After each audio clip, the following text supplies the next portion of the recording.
Shalom, melalui host channel Sukacita, saya berada di tempat ini untuk membagi kebenaran firman Tuhan kepada kita sekalian. Untuk itu sebelum membaca firman Tuhan, mari kita berdoa, meminta bimbingan dan kuasa Roh Kudus. Mari kita berdoa. Di hadapan Allah Bapa di surga, kami kembali mengucap syukur. Berkenan di hari ini kami akan membaca firman Tuhan. Meyakinkan yang percaya kami adalah orang-orang yang betul-betul percaya kepadamu. Untuk itu Tuhan, kuduskanlah tempat di mana kami berada dan berkati hamba-Mu yang beritakan firman, sehingga kami semua mendengar dan mengambil bagian sebagai pelaku firman yang setia. Demi Kristus Yesus firman yang hidup kami berdoa. Amin.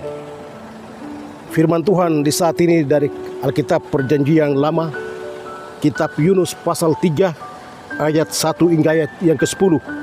Yang demikian bunyinya, pertobatan Niniwe. Datanglah firman Tuhan kepada Yunus untuk kedua kalinya, demikian, bangunlah, pergilah ke Niniwe, kota yang besar itu, dan sampaikanlah kepadanya seruan yang kufirmankan kepadamu. Bersiaplah Yunus lalu pergi ke Niniwe sesuai dengan firman Allah. Niniwe adalah sebuah kota yang mengagumkan besarnya, 3 hari perjalanan luasnya. Mulailah Yunus masuk ke dalam kota itu sehari perjalanan jauhnya, lalu berseru 40 hari lagi, maka Niniwe akan ditunggal balikan.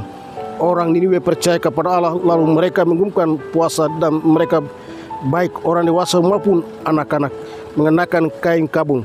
Setelah sampai kabar itu kepada raja kota Niniwe, turunlah ia dari singgasana, ditanggalkannya jubahnya, selubungkan kain kabung, lalu duduklah ia di abu.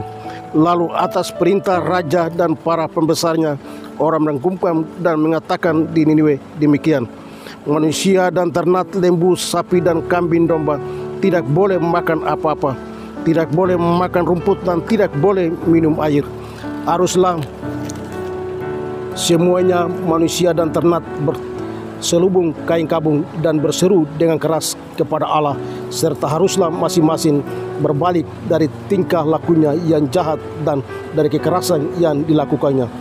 Siapa tahu mungkin Allah akan berbalik dan menyesal serta berpaling dari murkanya yang bernyala-nyala itu, sehingga kita tidak binasa.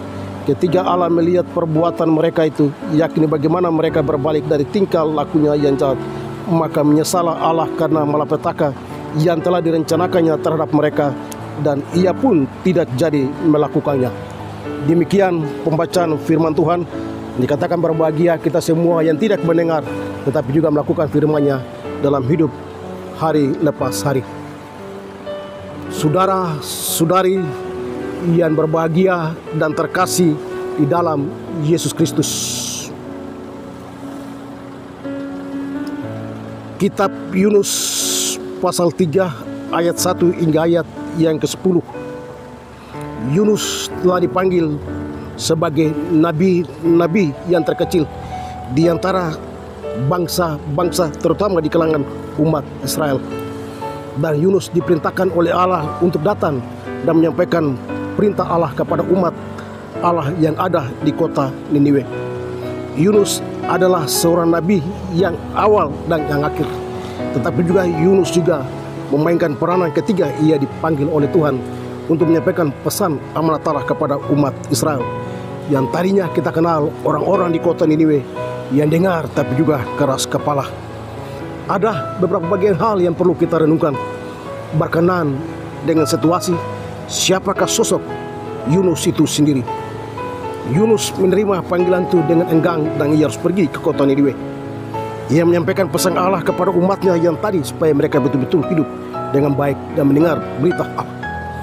Dalam perjalanan firman Allah kepada Yunus untuk segera ia harus menyampaikan kepada umat Allah supaya bertobat dan kembali kepada Allah.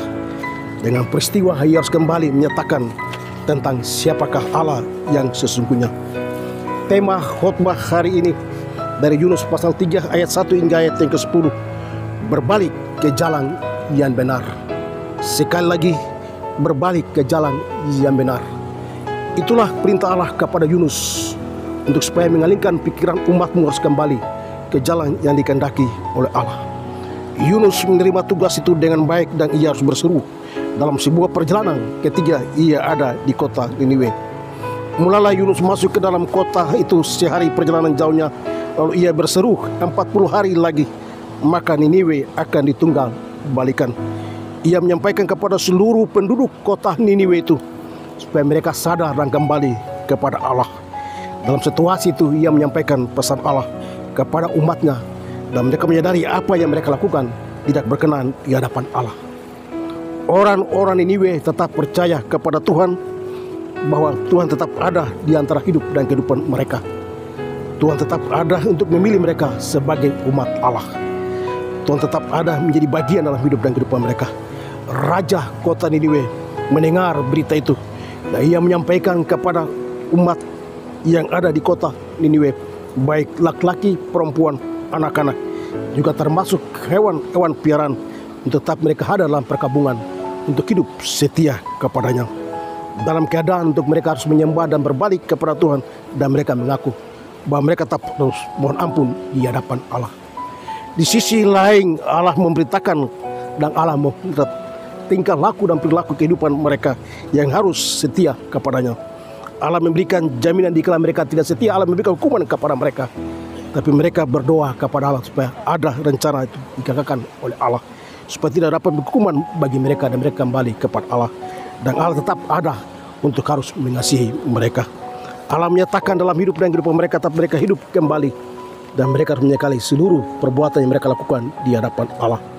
Siapa tahu mungkin Allah akan berbalik dan menyesal serta berpaling dari murkanya yang bernyala-nyala itu, sehingga kita tidak dibinasakan. Permintaan itu datang di hadapan Allah, tetapi Allah tetap menyatakan itu dalam hidup dan kehidupan mereka. Ketika Allah melihat perbuatan mereka itu, yakini bagaimana mereka harus berbalik dari tingkah lakunya yang jahat, maka mereka lah rencana malapetaka yang terjadi direncanakan oleh Allah, Allah pun tidak harus melakukannya. Permintaan raja dan seluruh kaum umat yang ada di kota Niniwe, mereka minta dan mereka harus mengaku dan menyesal di hadapan Allah. Jemaat persekutuan yang Allah kasihi, dari pengalaman kisah Yunus dipanggil oleh umat Allah untuk datang kepada bangsa di kota Niniwe, ada beberapa hal yang perlu kita sikapi dan pelajari. Kita belajar dari sikap Yunus yang harus menerima tugas dan panggilan itu ketika ia harus pergi ke kota Niniwe. Bersiaplah Yunus lalu pergi ke Niniwe sesuai dengan firman Allah, sebab Niniwe adalah sebuah kota yang mengagumkan besarnya. 3 hari perjalanannya. Yunus ketika ada dan ia menyatakan untuk harus Niniwe harus bertobat dan kembali menyesal di hadapan Allah. Saudara-saudara yang terkasih dalam Yesus Kristus, belajar dari pengalaman Yunus dipanggil oleh Allah, ada 3 hal yang perlu kita renungkan bersama dalam hidup. Siapakah Yunus sesungguhnya? Yunus ada di kota Niniwe karena perintah Allah untuk menyampaikan dan mohon pengampunan bagi mereka yang ada di kota Niniwe dan bertobat dan kembali kepadanya. Yang kedua, Yunus juga diperintahkan oleh Allah untuk menyampaikan pesan Allah dalam rangka keselamatan Allah bagi umat Allah yang ada di kota Niniwe, supaya mereka menyadari bahwa mereka adalah umat ciptaan Allah sendiri. Dan yang ketiga, mereka harus kembali mengaku diri mereka di hadapan Allah, bahwa mereka adalah umat dan ciptaan Allah yang sesungguhnya Allah tidak pernah meninggalkan mereka, dan rencana Allah harus digagalkan supaya mereka tetap mohon ampun dalam pertobatan sesungguhnya kepadamu ya Tuhan. Demikian firman Tuhan yang telah sampaikan di hari ini, jadi bagian dan perenungan dalam hidup dan kehidupan kami semua sebagai orang-orang yang percaya kepada Allah dan yakin dan percaya Tuhan tidak pernah meninggalkan kita dalam hidup dan kehidupan kita sebagai orang-orang yang setia kepadanya. Amin. Mari kita bersatu dalam doa. Kembali ya Tuhan Bapa di surga, atas kebenaran firman-Mu yang kami beritakan menjadi bagian dalam hidup dan kehidupan kami. Kami yakin dan percaya Allah tidak pernah meninggalkan kami sendirian. Kami yakin percaya Allah juga ada bersama-sama dengan kami semua sebagai orang-orang yang minta pertolongan atas hukuman dan anugerah-Mu. Tuhan memberkati kami semua ketika kami ada di tempat ini. Tuhan menyertai kami dari hari demi hari, langkah demi langkah di mana kami berada, entah di waktu sore, entah di waktu siang, tapi juga malam. Kami Ya kami percaya Tuhan bersama-sama dengan kami. Kami mohon berkat-Mu senantiasa menyertai kami semua, supaya kami hidup seia, sekata seperasaan dalam persekutuan kasih-Mu. Kami membagi kasih sayang di antara kami sebagai orang-orang yang percaya menjadi umat kepunyaan Allah. Inilah doa dan ungkapan syukur yang kami bawakan di saat sore. Ampunkanlah segala dosa kami ya Tuhan. Demi Kristus Yesus kami berdoa. Amin. Shalom. Tuhan memberkati kami kita semua.